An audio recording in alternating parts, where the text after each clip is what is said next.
Assalamualaikum warahmatullahi wabarakatuh. Perkenalkan, kami dari kelompok tugas besar IF 4505 kelompok 1 akan mempresentasikan tugas besar pengganti UAS dengan tema ancaman terhadap lingkungan. Di sini kami mengambil topik ancaman, yaitu ancaman terhadap keanekaragaman hayati yang terdapat di Indonesia. Sebelum kami memulai ke inti pembicaraan, izinkan kami memperkenalkan diri kami masing-masing terlebih dahulu. Perkenalkan, nama saya Dia Rizky Ramadhani Sanusi dengan NIM 130 121 3221. Perkenalkan, nama saya Andius Rilhak dengan NIM 130 121 3009. Perkenalkan, nama saya Dianza Lintang Hanintya dengan NIM 1301 21 30 72.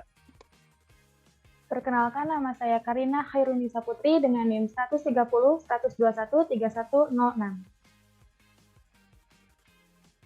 Perkenalkan, nama saya Argi Putra Julkarnain dengan NIM 1301 21 3286.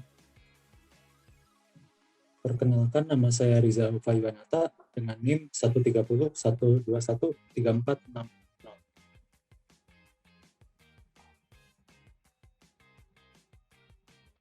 Ancaman terhadap keanekaragaman hayati dan solusinya.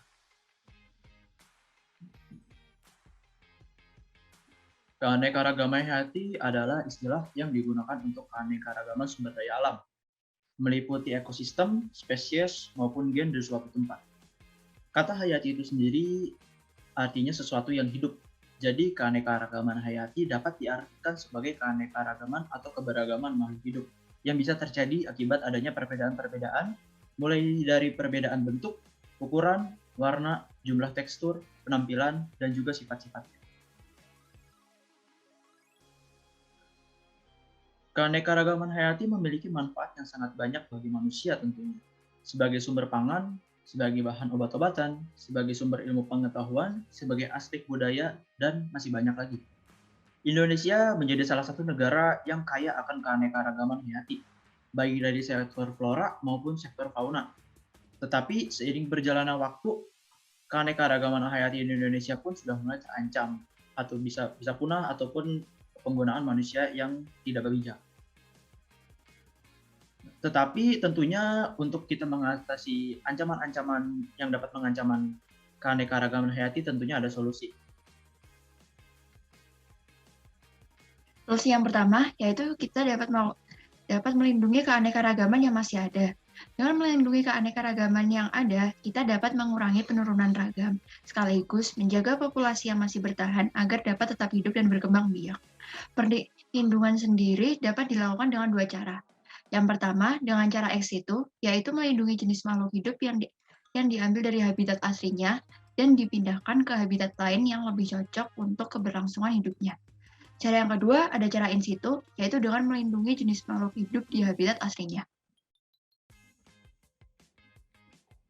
Solusi yang kedua terdapat pengendalian hama.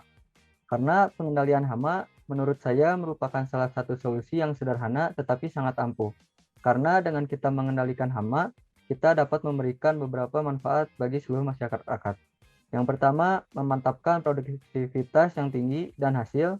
Yang kedua, memperhatikan kelestarian lingkungan. Yang ketiga, melindungi kesehatan konsumen dan produsen. Yang keempat, meningkatkan efisien faktor produksi. Yang kelima, meningkatkan kesejahteraan petani. Terdapat juga solusi pengendalian hama, yaitu secara biologi dapat dilakukan dengan melepas atau mengembangbiakan predator alami ke habitat tersebut. Kemudian yang ketiga adalah rebusasi dan tebang pilih. Rebusasi menjadi cara yang semua orang bisa lakukan. Sebab dengan rebusasi, kita dapat melakukan pemulihan lahan yang rusak dengan cara menanam kembali pepohonan yang sebelumnya sudah terdapat di wilayah tersebut. Selanjutnya, tebang pilih juga akan mendukung kegiatan rebusasi. Dengan memilih pohon yang mana layak ditebang, maka populasi pepohonan di wilayah tersebut akan tetap terjaga dan tidak berkurang secara signifikan karena penanaman dan penebangan secara seimbang.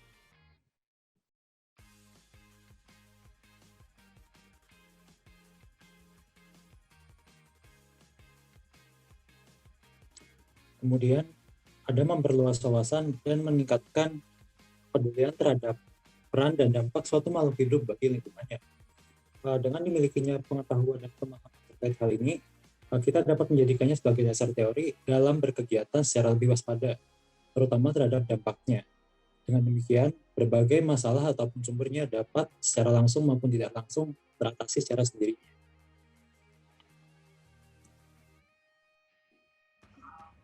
Lalu solusi yang terakhir adalah menggunakan ilmu pengetahuan dan teknologi. Dengan cara mendata menggunakan ilmu pengetahuan dan teknologi, kita mampu mengidentifikasi dan menginventarisasi keragaman dalam hal sebaran, keberadaan, kemanfaatan, dan sistem pengelolaannya. Identifikasi sendiri itu adalah kegiatan awal untuk menentukan areal yang diindikasikan memiliki nilai keanekaragaman hayati yang tinggi. Lalu kalau inventarisasi adalah kegiatan untuk melakukan pendataan, pencatatan, dan pelaporan terhadap areal yang diindikasikan memiliki kriteria nilai keanekaragaman hayati yang tinggi. Upaya tersebut mengetahui kondisi faktual secara lebih rinci terhadap areal yang diindikasikan memiliki kriteria nilai keanekaragaman yang lebih tinggi. Solusi di atas cukup bagus untuk mengatasi kepunahan, karena dengan mendata keanekaragaman hayati, kita bisa mempersiapkan beberapa kebijakan untuk mengatasi masalah kepunahan, lalu memberikan sanksi terhadap pelanggar yang melanggar suatu kebijakan dari masalah tersebut.